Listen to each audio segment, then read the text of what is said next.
Toronto FC have signed former Newcastle man, English midfielder Matty Longstaff to a 2-year contract. Matty Longstaff is a former Newcastle United youth player who ended up making 20 appearances for the Newcastle first team, as well as a couple of loan spells out to Aberdeen in the Scottish Premiership and Mansfield Town and Colchester United in the English League 2. Now, a very good signing for Toronto FC. 23-year-old central midfielder Matty Longstaff is a guy who at one point had a ton of potential.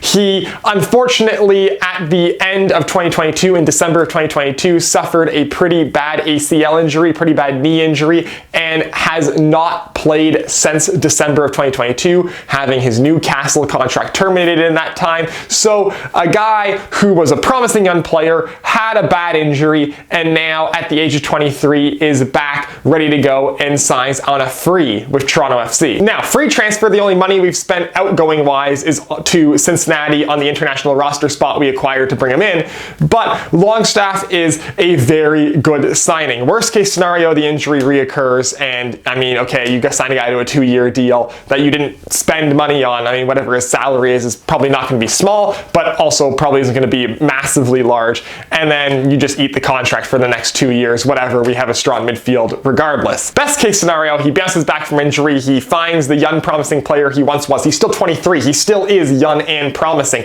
If he was a 23-year-old midfielder who had never been injured, we'd be raving about him. And if he regains his form, finds himself, is able to play again, which he thinks he can do, and TFC evidently thinks he can do, then you've got a guy who's a very, very useful piece, possibly for you for the future, or a piece that you can sell back to England to a championship side maybe and rake in a decent transfer fee. So a solid pickup where the upside is massive on Longstaff. The downside is he turns out like every other transfer we've had the past couple of years, which would be injury hell. But this isn't an old guy with an injury history. He's 23 years old. A lot of guys have some bad injuries in their early years, fight through them, and then have long, fruitful professional footballing careers. So if he was 33 and he was coming off this injury, I'd be waving way more flags than a 23-year-old coming off this injury. And add him to a midfield that already had Davy Flores, Jonathan Osorio, Brendan Cervania all in there. Cervania hurt until mid-season, of course. This midfield is starting to look pretty damn strong for Toronto FC.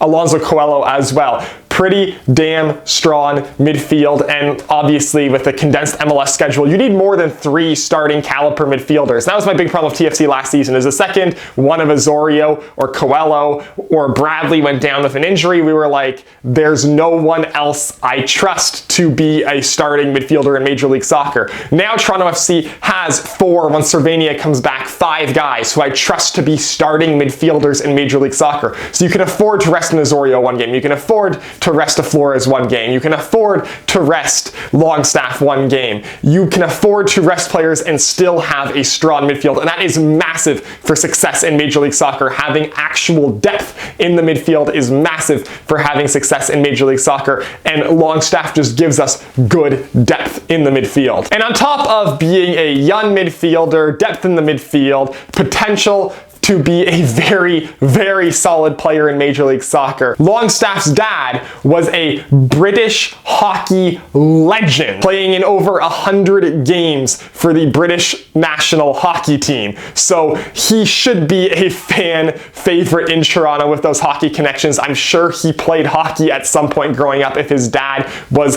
a professional hockey player in the UK. I need a Matty Longstaff with the Toronto Maple Leafs crossover, or at least on the Leafs ice crossover video yesterday, given that we've signed this guy now. He gets one promo video of him with the skates on, he's gonna be a legend here in Toronto. Just give me that, give us that fun video, it would be great. Hell, bring in Papa Longstaff for that one as well.